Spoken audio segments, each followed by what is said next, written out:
თემებთან დაკავშირებით საუბარს დავიწყებ. პირველი ეს იყო სასამართლოს თემა, რომელიც წინააღმდეგაც გაცხოველებული კამპანია მიმდინარეობს განსაკუთრებით ბოლო დღეების განმავლობაში და როგორც აღმოჩნდა ეს კამპანია არის დაფინანსებული და ამ ფინანსების ათვისების დროს NGO სექტორის ეგრეთ წოდებული მდიდარი NGO-ების წარმომადგენლები და ნაცმოძრაობის სხვა კლასტერი ერთად მოქმედებს და სასამართლოს წინააღმდეგ კამპანიას აგორებენ აბსოლუტურად ხელოვნურს და მეორე ეს იყო ქალთა კვოტირების კანონის მხარდაჭერის საკითხი.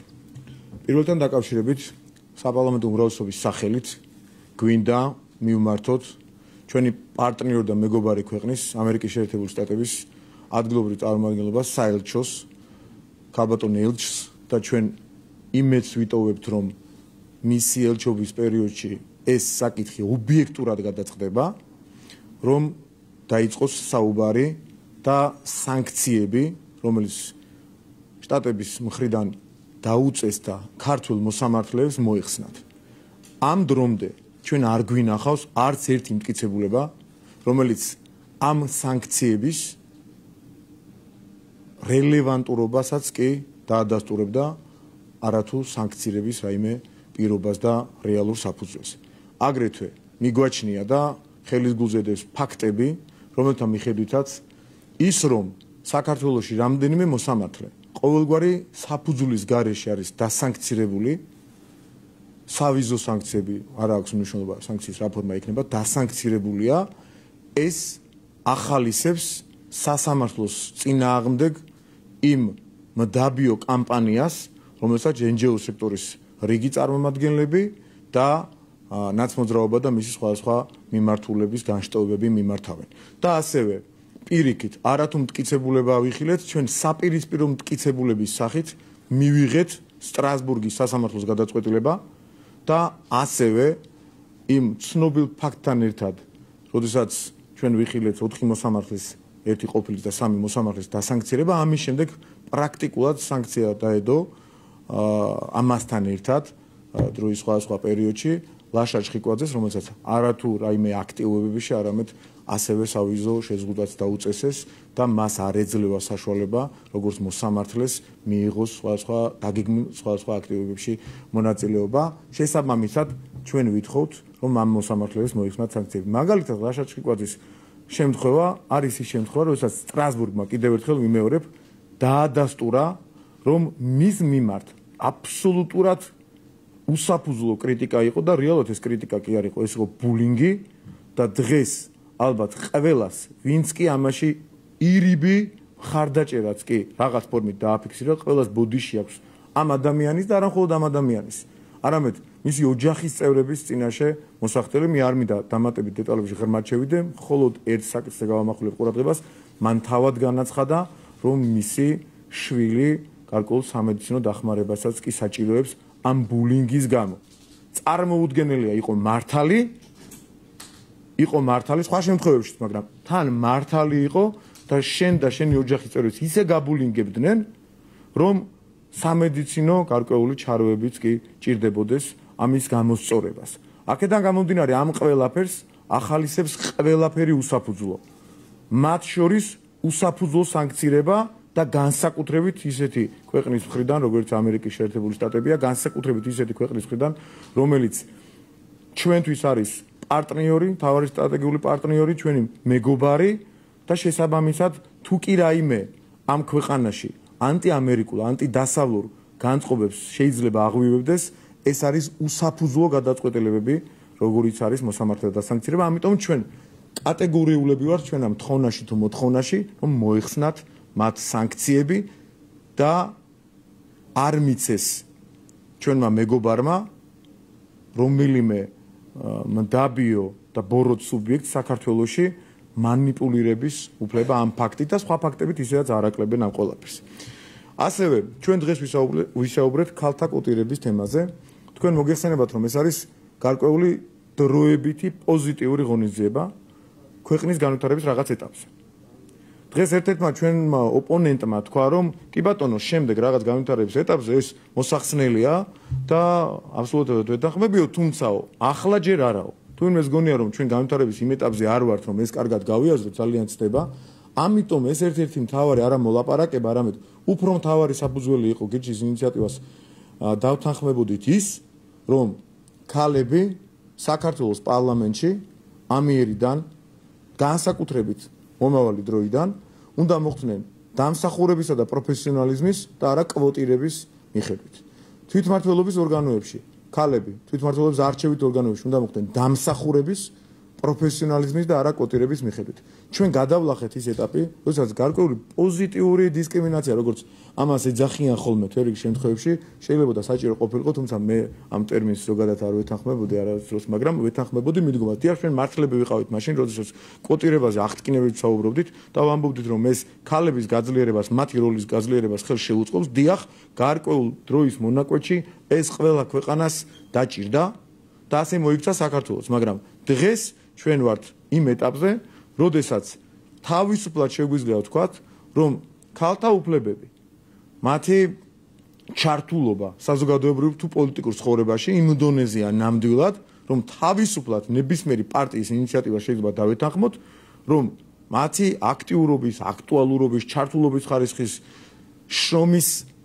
შრომის უნარიანობა, კიდევ ისეთი რბილი სიტყვა, ისინი უფრო აქტიურები არიან რიგ შემთხვევაში, ვიდრე ვთქვათ ბევრი მამაკაცი და ასე შემდეგ და მათ თავისი ადგილი ყველა მათგანს ექნება დამსახურებისა და პროფესიონალიზმის და არა კვოტირების მიხედვით მომავალ პარლამენტშიც და მომავალ თვითმმართველობის ორგანოებშიც. ამიტომ ჩვენ დავეთანხმეთ და ახლა უკვე უმრავლესობის სახელით, მთლიანი უმრავლესობის ასევე თავისუფლად აბსოლუტური უმრავლესობით შემიძლია დაგიდასტუროთ, რომ ამ საკითხს ჩვენ ხარს დავუჭერთ და ასევე მინდა გითხრათ კიდევ ერთი არგუმენტიც, შეიძლება მეორე ხარისხოვანი იყოს, თუმცა ჩვენ ნამდვილად ქონდა საუბარი იმასთან დაკავშირებით, რომ გვარების და სახელების გარეშე გირჩი ხარს დაუჭერს ამ შემთხვევაში, ჩვენი ხარდაჭერის შემთხვევაში თავის მხრივ ისინი ხარს დაუჭერენ ობიექტური კრიტერიუმებიდან და არა პოლიტიკური ინტერესებიდან გამომდინარე. ცესკოს თავმჯდომარეობის და მისი წევრების კანდიდატებს. ანუ მათი დაპირება მოლაპარაკების პროცესში იყო, რომ თუ თქვენ ამ ჩვენ ინიციატივას გაგვატანებთ, რომელიც ისედაც არგუმენტირებულადაც თქვენ თანხმობას იმსახურებს და კი ბატონო ვეთანხმები, სხვა შემთხვევაში არანაირ მოლაპარაკებაზე არ წავიდოდით, თქვენ ხარს დაუჭერთ, ჩვენი პირობა ეს იყო, ამავდროულად ობიექტურ როგორც ჩვენ ობიექტური კრიტერიუმების გამო ქალთა კვოტირების გაუქმებაზე გიჭერთ ხარს, ასევე ობიექტური კრიტერიუმების გამო თქვენს ხარს დაუჭერთ ცესკოს თავმჯდომარეს და მის წევრებს და არა ვთქვათ სახელებს და გვარებს. მათ მითხრეს პირადად მე მქონდა შეხვედრა, რომ ასე გავაკეთეთ ჩვენ წინა შემთხვევაში და ახლაც ასე მოგწევთ. შესაბამისად, მე ვფიქრობ, რომ წარმოადგენლ კანდიდატებს, ვისაც წარმოადგენენ ჩვენ ობიექტურად ვაპირებთ მათი კანდიდატურების შეფასებას, ისინი ხარს დაუჭერენ და თუ არა, ამ შემთხვევაში მათ გარკვეული არგუმენტებიც ექნებათ. შესაბამისად, ეს ორი საკითხი იყო ძირითადი, ძალიან ბევრ თემას შევეხეთ, დაფინანსების თემებს, თქვენ იცით, რომ ბოლო პერიოდის განმავლობაში გამოჩნდა დიდი ფული, იმდენად დიდი, რომ მისი ერთ-ერთი მიმართულების, ანუ LGBT პროპაგანდის მხოლოდ ირიბი მხარდაჭერის 5-6%-ით საკმაოდ სოლიდური თანხა აღმოჩნდა და თუ გაგვიმხელენ ერთ-ერთი ტელევიზიის წარმომადგენლები და ან პოლიტიკოსი ერთ-ერთი ახლად გამოჩეკილი პოლიტიკოსი ნაცმოძრაობის წიაღიდან ძალიან კარგი იქნება, იმიტომ რომ ვიცით, მას არ უარყვია რომ დიდი თანხა და მას არ უარყვია რომ გრანტი დაუმტკიცდა, მაგრამ თურმე გაჩნდა ახალი ტერმინი გრანტი მიზნობრიობის გარეშე. გრანტის არსი მდგომარეობს იმაში, რომ ყველა გრანტს გააჩნია თავისი მიზნობრიობა. რომ გარკვეული მიზნით გაცემული თანხა კონკრეტულ ბენეფიციარებზე. და გრანტი მიზნობრიობის გარეშე არ არსებობს. ეს იმას ნიშნავს, რაც თქვა პირდაპირ ნიკა გვარამიამ, რომ გულზე გასკდით, ჩვენ მაინც მივიღებთ ასეთ გრანტებს და არც მიზნობრიობის კურსში არ ჩაგაყენებთ. ეს თქვა პრაქტიკულად მან და გულზე გასკდომას არავინ აპირებს. ჩვენ ვაპირებთ, რომ კიდევ ერთხელ მოვუწოდოთ კატეგორიულად, რაში იხარჯება ჩვენი მეგობარი ქვეყნებიდან, ეხლა არა მეგობარი ქვეყნებიდანაც რაღაცა შემოიპაროს სადღაც, იმაზე მოწოდებასაც აზრი არ აქვს, ესე იგი მტრული სახელმწიფოებიდან, რაღაცა სახელმწიფოდან, უფრო ზუსტად რომ ვთქვათ, რაღაც თანხა თუ შედის სადღაც, იმას ისედაც არ გიმხელენ და ასედაც ესე იგი მაინც შავი ფულია და 1000 საშუალება შეიძლება არსებობდეს და ამ ქვეყანაში შეიძლება როგორც სხვა ქვეყნებში ხდება ესეთი რაღაცა პრეზიდენტი დაფიქსირდეს, მაგრამ მეგობარი ქვეყნებიდან მაინც რაც შემოდის დასავლეთის ქვეყნებიდან ამისი მიზნობრიობა და რაოდენობა მათ უნდა დაასახელონ. ისინი უკვე წელზე მეტია გვატყუებენ, რომ ეს თანხები არის გამჭვირვალე. რომელიმე თქვენგანმა, ნებისმიერი ტელევიზიის წარმომადგენელმა, იცით რაში იხარჯება ის რაოდენობა თანხისა, ის ათეულობით მილიონი დოლარი, რაც ამ ქვეყანაში ერთი წლის განმავლობაში შემოდის?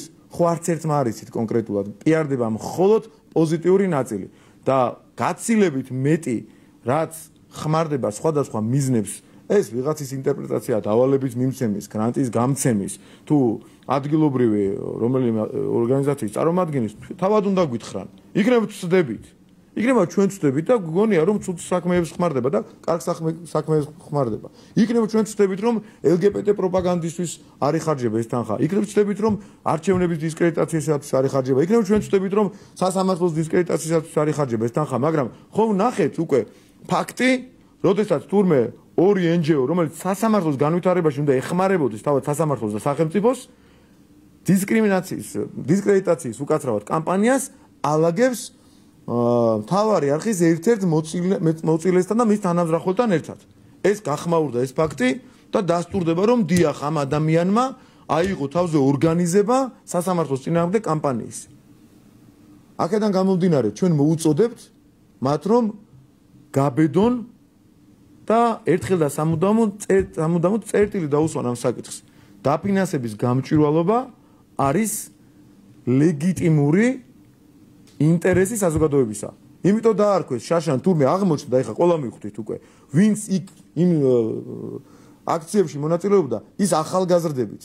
ჩვენი მომავალი თავის წარმომადგენლებიც ზუსტად მიხვდნენ, რაში იყო საქმე, რატომ დაარქვეს ამერიკულ კანონს რუსული.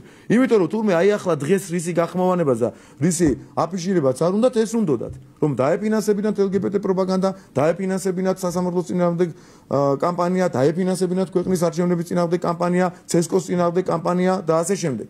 ამისთვის უნდათ და ვისაც ყოფდა გამჭვირვალობა? არავის და შესაბამისად ასე მოატყუეს ქართული საზოგადოების რაღაც ნაწილი და ძალიან მნიშვნელოვანი ნაწილი, თუნდაც 2-3 ახალგაზრდა რომ მდგარიყო იქ, ისიც ძალიან პრინციპული მნიშვნელობისაა.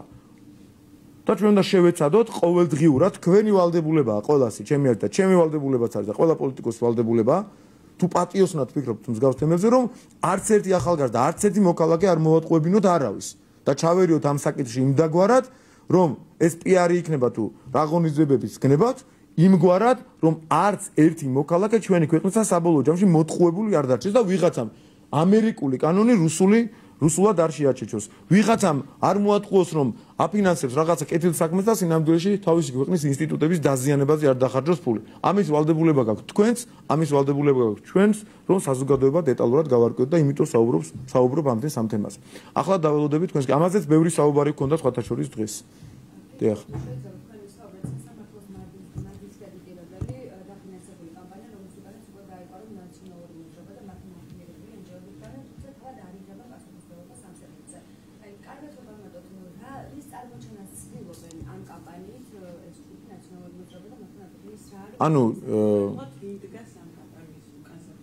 ანუ ფაქტიურად ორი NGO დასახელდა ჟურნალისტების მხრიდან, ორი NGO დასახელდა, ერთი არის გიგაურის და მეორე მშვენიერაძის NGO, დასახელდა ჟორიკა რურუა და მისი ვიღაც არ ვიცი, მარჯვენა ხელი და ვარქვათ ესე თუ თანამზრახველი, რაღაც გვარი ტატიშვილი, ხო, თუ არ ვწდები, რომელმაც დააორგანიზა ეს ამბავი. ანუ ფული იხარჯება, აი ერთ-ერთი მაგალითი ეს არის. ფული, უცხოელების ფული საქართველოში იხარჯება ნაცვლად იმისა, რომ მოხმარდეს სასამართლოს გაჯანსაღებას, კიდევ უფრო მეტ დამოუკიდებლობას მის ხარისხს, იხარჯება იმაში, რომ სასამართლოს დისკრედიტაცია მოახდინონ. ამას აკეთებს პარტიასთან ერთად და რომელ პარტიასთან ხომ მნიშვნელობა აქვს ამას? სასამართლო ვინ ჯიბეში ჩაიდო და გაანადგურა და უფრო დიდი შეურაცხყოფა ქართული სასამართლოს არასდროს არავის მიუყენებია, ვიდრე ნაცმოძრაობამ, სასამართლო გააუპატიურეს მთლიანად, არ არის ის გადაჭარბებული, ეს ხალხი გეგმავს სასამართლოს დისკრედიტაციის კამპანიას. ეხლა პარადოქსის მნიშვნელობა იცვითება ამასობაში სიტყვის. სასამართლოს დისკრედიტაციას გეგმავს ნაცმოძრაობა, წარმოიდგინეთ. დისკრედიტაციან თავისი ქმედებებიანა რა უქნეს სასამართლოს თავის მმართველობის პერიოდში, ალბათ გვახსოვს ყველას, ხო? და დღეს ცდილობენ რომ სასამართლოს დაარტყან ისევ და ამაში NGO სექტორის წარმომადგენელი ხალხო ხელს უწყობს. ეხლა რაც არ უნდა ვილაპარაკოთ. NGO, რომელიც უნდა ებრძოდეს ყველას, ვინც კი სასამართლოს დისკრედიტაციას შეეცდება, ვინც კი დეზინფორმაციის გავრცელებას შეეცდება სასამართლოსთან დაკავშირებით, ეს ხალხი თვითონ ავრცელებენ დეზინფორმაციას სასამართლოსთან დაკავშირებით, თვითონ უწყობენ, თვითონ ხარჯავენ მიღებულ გრანტებს იმაში, რომ სასამართლო დააზიანონ. მეტი მავნებლობა რა უნდა ქნა, რა ვიცი, ვეღარ წარმომიდგენია. სახელით და გვარით არ დაადასტუროს, აბა კითხეთ, ვიღაცამ შეეკითხეთ, არ ვიცი. იმ ადამიანს დააორგანიზე ეს ამბავი და გააკეთე თუ არაო. არ ვიცი, უარყოფს? არ იღებენ პასუხისმგებლობას, ეს იგივეა რაღაც ტერორისტული აქტი ჩაიდინოს რომელიღაცა ტერორისტულმა ორგანიზაციამ, მერე მისი წევრიც აღმოჩნდეს უშუალო შემსრულებელი ამ ყველაფერს და ტერორისტულმა ორგანიზაციამ მაინც არ აიღოს პასუხისმგებლობა. ეს არის ტერორისტული აქტი ქართული სამართლის და ქართული სასამართლოს წინააღმდეგ. ასევე ვიდეკითხოთ ამერიკის შეერთებული შტატების საელჩოს მიერ რომში წაყვანილი ბეტინგის მხარდაჭერი მოსამართლეები საელჩოს თანამშრომლებთან ერთად. აი ეს ფაქტი რომ შევაფასოთ, რატომ შეარჩიეს თქვენ ეს კრიტერიუმი შეიძლება შეარჩიეს საელჩოს ერთი უცნაური ჩემგან ძალიან გეუცნაურებათ ალბათ. მე ამ კითხვას შეგნებულად თავს ავარიდებ და გეტყვით გულწრფელად მიზეზს. ყველა მათგანს აბსოლუტურად ერთ-ერთი ჩემი კურსელიც არის მაგალითად იმ ხალხში, ვიცნობ ძალიან კარგად, ცოტა მეუხერხულებ ამ თემაზე საუბარი, ამიტომ მე აქ პოზიციის დაფიქსირებისგან თავს შევიკავებ, ვერ მოგატყუებდით, რატო არ ვაკეთებდი ამაზე კომენტარს. გარკვეული უხერხულობა მაქვს, ჩემი პროფესიიდან გამომდინარე, ყველა მათგანს პრაქტიკულად ვიცნობ ძალიან ახლოს. პროფესიული შეხება ქონია და კვეთა ცხოვრების განმავლობაში ძალიან ბევრჯერ და მე თავს შევიკავებ ამ კონკრეტული ფაქტის შეფასებისგან კონკრეტული პერსონებიდან გამომდინარე. არ ვიქნები მართალი ალბათ ადამიანური თვალსაზრისით ახლა რაღაც პოზიციები გავახმოვანო ამ საკითხზე.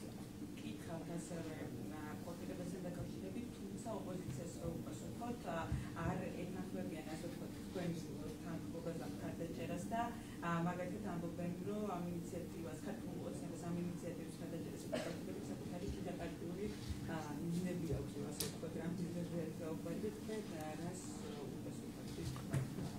არ ვიცი რა პარტიულ მიზნებს ისინი რას ეძახიან, მაგრამ ყოველ შემთხვევაში ჩვენ ნამდვილად არ გვაქვს პრობლემა ქალები იყვნენ ჩვენ სიაში, რაც შეიძლება მრავლად. აი საერთოდ არ გვაქვს, აგერ გამოქვეყნდება სია და ნახავთ სამ ყველაფერს. და საბოლოო ჯამში დასკვნები გამომაქვს ხოლმე ამ მორჩეველს და რაიმე რისკის გაწევას ამ მიმართულებით მაინც და მაინც არ ვაპირებთ, პირდაპირ გეუბნებით, ეს ერთი და მეორე. მე მგონია, რომ ამისი პრობლემა უფრო პატარა პარტიებს ექნებათ. და არც ის მგონია შემთხვევითი, არ ვიცი, შეიძლება ცოტა ეწყინოთ ხე გერჩის წარმომადგენლებს, მაგრამ რომ პატარა პარტიის მხრიდან მოხდა ამის დაინიცირება. და სინამდვილეში ყველას უნდა უბრალოდ პიარულ ხრიკად იყენებენ ახლა იმას ვითომ არ უნდა ყველას უნდა ამას რატო ვლაპარაკობ მაინც და მაინც გამხელას არ ვაპირებ იმიტომ რომ რაღაც ხდება კულისებში საუბრები რომელზე საუბარი ალბათ მორალურად სწორი არ არის მაგრამ გეუბნებით ამ საუბრების დეტალური შინაარსისგან დამოუკიდებლად რომ ყველას უნდა კოტირების გაუქმება მათ ზუსტადად რომ კონკრეტული ამოცანებიდან გამომდინარე განსაკუთრებით პატარა პარტიებს და მათ შორის ჩემი აზრით ნაცმოძრაობასაც, იმიტომ რომ მათ ეს პრობლემა აქვს. ერთადერთი პოლიტიკური ძალა, რომელსაც ქალების სიაში შეყვანის პრობლემა არ აქვს, შესაბამისი რაოდენობით და ასე შემდეგ არის ქართული ოცნება. ერთადერთი პოლიტიკური ძალა. თუმცა მართლა რაღაც პრინციპები არსებობს, რასთან დაკავშირებითაც უნდა მივიღოთ გადაწყვეტილებები და არ უნდა შეგვეშინდეს ამ გადაწყვეტილებების მიღება. თანხმობა ამ შემთხვევაში არის ჩვენი თამამი გადაწყვეტილება და მათ შორის თუ ვინმე ამბობს, ერთადერთ არგუმენტად მოაქვს საბოლოო არგუმენტი ის არის, რომ რაღაცა პერიოდის შემდეგ უნდა გაუქმდეს. ის რაღაცა პერიოდი არის ახლა. და ქალები უნდა მოხდნენ დამსახურებისა და უკვე დადგაიზრო, როდესაც ეს ხელოვნური ჩარევები უნდა გამორიცხოთ და ვთქვათ, რომ ჩვენ ვართ იქ დროის იმ მონაკვეთში, განვითარების იმ ეტაპზე, როდესაც არ ჭირდებათ ქალებს ჩვენი წახმარება რაღაც ხელოვნური ინსტრუმენტებით. ქალებს აბსოლუტური თავისუფლება აქვს, თავი გამოიჩინონ, აბსოლუტური თავისუფლება აქვს, თავისუფლებების რეალიზება მოახდინონ, ქალები არიან ძალიან მაგრები ნებისმიერი მიმართულებით. აღარ აქვს საქართველოში ქართველ ქალს იმისი პრობლემა, რომ დისკრიმინაციის სუბიექტი გახდეს, მით უმეტეს რაღაც ცალკეულ შემთხვევაში ნამდვილად ფიქსირდება და ეგ პრობლემები არსებობს. მაგალითად რაღაც ზალადობის, ოჯახური ზალადობის დღეს კიდევ არის აქ დარჩენილი პრობლემები და მსგავს საკითხებში, მაგრამ სადაც და პოლიტიკაში და საზოგადოებრივ ცხოვრებაში არც ერთ ქალს არ აქვს იმისი პრობლემა, რომ დისკრიმინაციის რაიმე სახის დისკრიმინაციის სუბიექტი გახდეს მით უმეტეს იმ ნიშნით, რომ ის ქალია. გამორიცხული ამბავია, ამიტომ ქალები მოხვდებიან შესაბამის ორგანოებში, პარლამენტში და თვითმმართველობის ორგანოებში, დამსახურების პროფესიონალიზმის მიხედვით და შეიძლება ესეთი კონკურენცია გაწიონ, იმაზე მეტნი აღმოჩნდნენ ბევრგან, ვიდრე ამ რაღაცა ხელოვნური ჩარევით ჩვენ ამას უზრუნველყოფთ.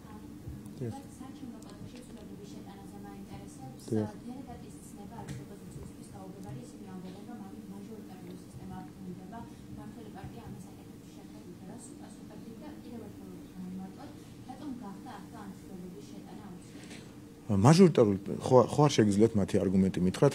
უბრალოდ თქვენვე შეიძლება მიხვდეთ თქვენივე პასუხში, მათი არგუმენტი უნდა მიპასუხოთ, თქვენ არასდროს ამას არ გაკადრებთ, ამ ხელას ისულებს ამბობენ, მაჟორიტარული როგორ ბრუნდება პროპორციულად, შენ ამიხსენეთ უბრალოდ. თუ შეგიძლიათ.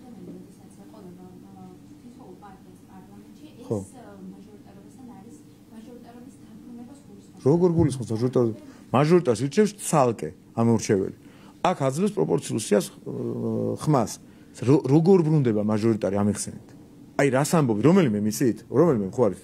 მაჟორიტარული სისტემა ბრუნდება, ამ სისულელს ლაპარაკობ და როგორ ბრუნდება, პროპორციული სია იქნება და როგორ ბრუნდება მაჟორიტარული. მაჟორიტარული არ იქნება. ცალკე არც ერთ ადამიანს არ აირჩევენ. როგორ ბრუნდება? აი ეს არის პასუხი. აი ასეთ სისულელი არ უნდა თქვა, თორემ მე ვიღაცა ან მამუკამდინარაძე ან სხვა ადამიანი ნებისმიერი თქვენ მაგალითად ადგებით და ამხელთ ამ სისულელეში. და ის თუ აშფოთებთ იმათ რომ რომელიმე რაიონში, რომელიმე ტერიტორიულ ერთეულში იქნება მითითებული დელეგატი პირველივე ბრიფინგზე სხვათა შორის მეც არ მომწონს ეს სიტყვა, მაგრამ რადგან ჩვენ მარტო პრინციპები გვინდოდა გაგვეგებინებინა ხალხისთვის რა გვინდა. უბრალოდ ჩავწერეთ პირობით დათქმად, სიტყვად. დელეგატი აქვე გეუბნებით წინა ბრიფინგზე შევპირდით თქვენს კოლეგებს და საზოგადოებას პირველ რიგში, რომ დელეგატი სიტყვა იქნება ამოღებული. მოვიფიქროთ, თუ გნებათ თქვენ მოიფიქრეთ, აქვე გაძლევთ გარანტიას, კარგი იდეა თუ გექნებათ, რომ უბრალოდ ნებისმიერ ტერიტორიულ ერთეულს ეგულებოდეს ის გამოყოფილად ერთი ადამიანი საქართველოს პარლამენტში, რომლითაც უფრო მეტად მიაწვის საკანონმდებლო ორგანოს ხმას, აი ამის გარდა ვერანაირი ფუნქცია ვერ ექნება სიით გასულ ვერცერთ დეპუტატს. თუ ის ცალკე მართლა რაღაცა მაჟორიტარული პრინციპით არ აარჩევინე. ამორჩევას, ხო? ხო გამორიცხულია. ანუ მე თუ ვიქნები სიაში რაღაც, აი თქვა ნებისმიერი დეპუტატობის კანდიდატი არის 37 დაუშვათ. და მითითებულია რომ ეს 37 ნომერი სიაში იქნება ქუთაისის წარმომადგენელი და ქუთაისელ ადამიანს ეწოდინება, რომ პარლამენტში რაღაც რომ დაჭირდეს, პირველ რიგში შეუძლია მიმართოს კონკრეტულად ამ ადამიანს. და მისგან მიაწვინოს თქვა საკანონმდებლო ინიციატივა ხმა საქართველოს პარლამენტს. მაჟორიტარი როგორ იქნება? ასეთ სისულელე ხო არ უნდა თქვა. ანუ ნებისმიერ სისულელის თქმას წინ არაფერი არ უდგას, მაგრამ ვიღაცა ხო გაგშიფრავს მე. ამიტომ ეს არის დათქმა, რომელიც თან სავალდებულო კი არ არის. სავალდებულო კი არ არის. ნებაყოფლობითია, ვისაც უნდა მიაწერს, ვისაც უნდა არ მიაწერს პარტიას. ან შეგიძლია თქვათ, რომ ჩამოწეროს სია 5 ადამიანს 7, 10, 15 მიაწერო კონკრეტული თქვათ ტერიტორიული ერთეული და დანარჩენს არ მიაწერო. აი რამდენად თავისუფალი დათქმა, რანაირად უნდა დაბრუნდეს მაჟორიტარული ამ სისულელს როგორ ლაპარაკობ. სხვა კითხვები თუ არ არის? დიდი მადლობა. ნახვამდის. ჩემ დაგასაკვირად.